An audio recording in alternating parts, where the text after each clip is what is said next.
Good morning. I guess we are live and online. Good morning, good morning. How are you doing today? So let's check.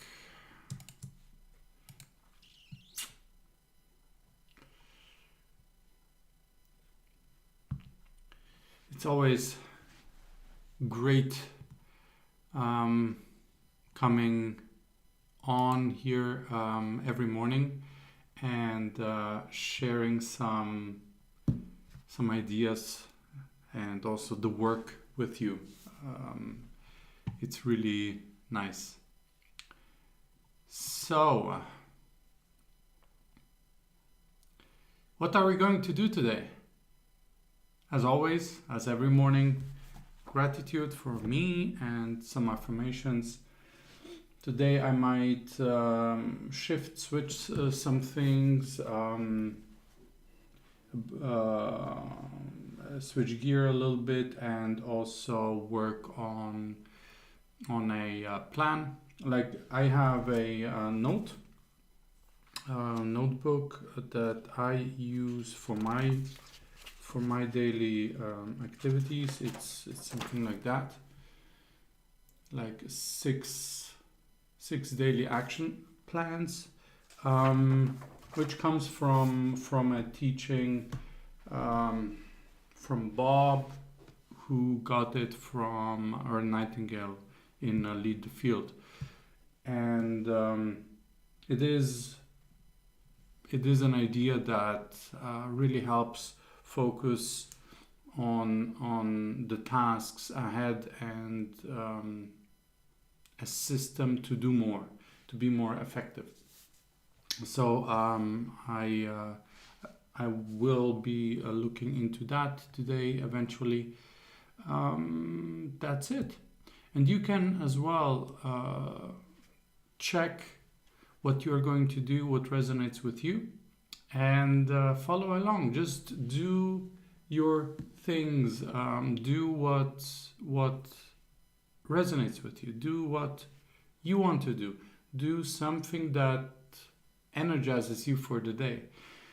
Not every day is the same. Not every day we feel like doing something. Not every day we feel like waking up and jumping, but it's like of dragging around, and might be because of weather, or we had a tough day the day before. Whatever that is, it's doesn't matter really. It's all that we can do right now that matters, right? Yesterday is already in the past.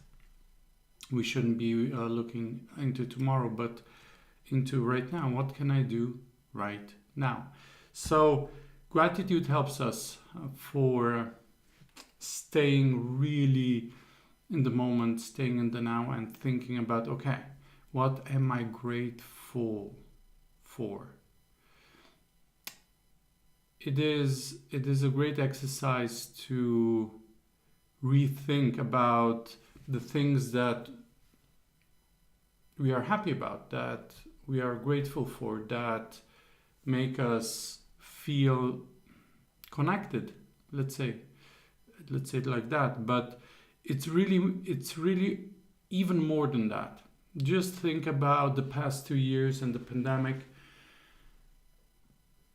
Many people, perhaps you are one of these people, and certainly I was at times, are thinking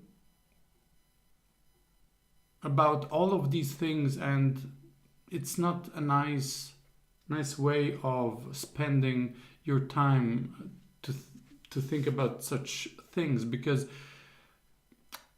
they do upset us. And regardless of politics, regardless of what we had to go through, what we were allowed to do, or what we have to do, or what doesn't matter, the fact lies in the idea about what we were thinking about, because we were influenced by our circumstances, and if we allow what's happening around us to take over what we think about. Let's say, the pandemic had a huge impact on the whole world. So many of us were thinking about the pandemic instead of the good, the positive things. And yes, the pandemic is real, but we don't need to think about it 24/7. We can watch the TV, look what's needed, what we have to do, how we can take care of ourselves, of our families, of our loved ones, and then move on and think about the things that make us feel good. Because if we don't feel good, what's the point, right? So it really starts about what we focus on thinking. And gratitude is such a tool that we can use to shift that thinking, because what we think about is the first step into how we are going to feel. Now, if we are upset, if we shift our thinking into holidays, for example, we stop being upset. That feeling disappears pretty quickly. If we start thinking about holidays, where are we going to into holidays? Where are we going to spend them? Or even thinking about past holidays, right? That feeling, being upset, disappears quite fast. So there's a connection between what you think and how you feel. So gratitude is one of the tools that you can always take. You don't need to have such done for you papers, but just a blank sheet of paper and writing out 10, 20, 30 things you're grateful for, and you shift the thoughts that you have. And the moment that you shift one thought, 2, 3, 5, 10, 15 thoughts, you suddenly find yourself in a better spot. You feel much, much better. It's much more comfortable. Of course, the other things are going to creep in. Yes, and here comes the trick. You have to use your willpower and really shut it off. Like, willpower is like your guardian, right? That takes care of the thoughts that you are thinking and want to think, right? And how you want to feel. So really make sure to look into these connections a bit, because they make a huge amount of happiness and frustration a reality, because we get frustrated if we think about stuff that doesn't work, that we don't have any influence in, or whatever. And happiness when everything works fine, when we get what we want, and when we do what we want, when we see results that we want, we are feeling happy, right? So really dig deep into this, and you will see that gratitude helps you. And everything that I've explained is really very complicated. Make it simple. It's really simple. The thoughts we think make us feel the way we feel. The thoughts that we think, like recurring thoughts that we have and that we think over and over again, will dictate how we are going to feel. So the easiest way to shift that is to shift our focus, thought process, right? To shift our focus, and gratitude is one of the tools that you can use to make you feel better. And yes, it's not always that easy. Sometimes we have to push ourselves because we are so much into an area that it's quite an effort to pull yourself out, but we have to do that if we want to feel better, right? Okay, let's get going and let's win the day with some routines that resonate with you. I'm going and start with gratitude, move on with affirmations, and then also my 6 steps. So enjoy, have fun, and talk to you a little bit later.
So, there we go. And we are done for today, or I am. I hope you are as well. I've done my affirmations, my gratitude, and I've elaborated my 6 steps. Had some ideas how to make it easier, simpler. Sometimes we get ideas what we want to do, but we get stuck on the details. The more knowledge we have about something we want to do, the quicker we get stuck into the ideas. Like, I want to get there. Oh, I have to do X, Y, Z. Oh, then M, then N, then P, then O, then A, then, and so on and so forth. Things get very messy because we add stuff in between instead of finding the quickest path to the end result. Oftentimes the quickest path is what gives us joy, and then afterwards we can still go back and improve, or with the second or third step we can still improve what we've created in the first step. So this is kind of a good way for me to avoid that and really to boil down what is okay. I want to get from A to C. Okay, what is B? Okay, there's no other step in between, just B. And if I have B, I get to C. So this is kind of the idea that helps me to move on faster. So with this said, I'd like to wish you a wonderful day wherever you are in the world, from wherever you're watching. Join me every morning from Monday through Friday on these calls. Pick some things that you'd like to do in the morning, excuse me, that make you feel good. I've been talking at the beginning of the video about that, but really make a decision what you want to do, stick to it for a couple of weeks and see how it changes your attitude basically. And then you can keep on doing it and keep on revising. Oftentimes we get bored about what we do, although it helps us, and we have to become conscious and aware about that. Just because it's boring doesn't mean that it's not helpful. And that's why I'm here. That's why these accountability calls are here. That's why I'm online. I hope that you get some value out of it. You're very welcome to comment, to reach out to me if you have any questions, if you'd like to know more or anything else. Feel free to let me know, and I will be coming back to you for sure. So thank you for watching. Have a wonderful day, and see you and talk to you tomorrow.